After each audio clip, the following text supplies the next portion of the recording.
So yun, good morning mga kawisik. At yun nga, dumating na yung tire hugger na in-order ko sa online. Bali carbon siya. So yan yung style niya mga kawisik. Ang ating tire hugger. Yan ang unang accessories na ikakabit ko kay Stella. Sa aming bagong Honda Click Special Edition. Special Edition.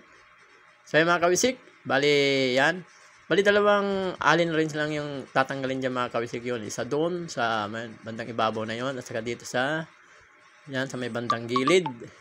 Bali yan lang, dalawa lang yan mga kawisik kasi plug and play lang naman itong ano na to eh.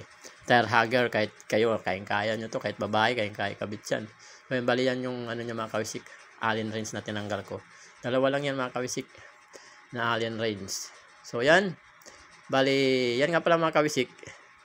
Yung stock niyan na ano, yung cover diyan sa may papuntang engine ng motor ni Stella. Bali papalitan ko yung mga kawisik kasi manipis siya. So manipis ko, so kung palitan nung medyo makapal-kapal na nabibili sa online na may design na siya na click ang ano niya. So bali yan yung stock na ano niya, tire hugger na napaka-iksi naman, na pag naman ka sa maputik o mabasa, talsik at papapasok dun sa pinaka-engine niya, engine room. So, pero pag may ganyan na mga kawisik yan, tire hugger, so kahit dumaan ka sa mga basa, putik, hindi na siya pupunta dun sa pinaka-engine mo, bali dito na lang siya, sasaluhin na siya ng tire hugger. So, yan ang purpose kung bakit bumili ako ng tire hugger. So, hindi kasi pwede mga kawisik na walang tire hugger yan. Kahit yung Honda Beat namin may tire hugger yun. Kasi, ano eh, pinapasok kasi ng putik yan. Yung engine eh, mahirap na, magkakaproblema. So, bili ka na lang ng tire hugger. Mura lang naman yan mga kawisik. Yung tire hugger na yan sa online. Bali, may mas maganda pa dyan mga kawisik. May mga design. Pero yan ang gusto ko. Simple lang. Carbon. So, next na kakabit ko dito mga kawisik yung ano. Yung ano naman, yung side mirror na Street King version 2. Ayan. So, yan mo nang unang accessories na kinabit ko kay Stella. So, yan nga mga kawisik. Bali, yan ang itsura niya.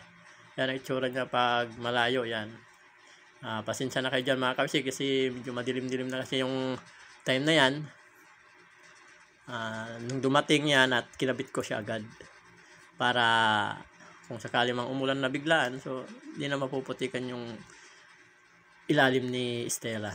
So, bali Stella nga palang pangalan niya, kabisik ang aming bagong si Honda Click Special Edition. Yan ang style niya mga kabisik.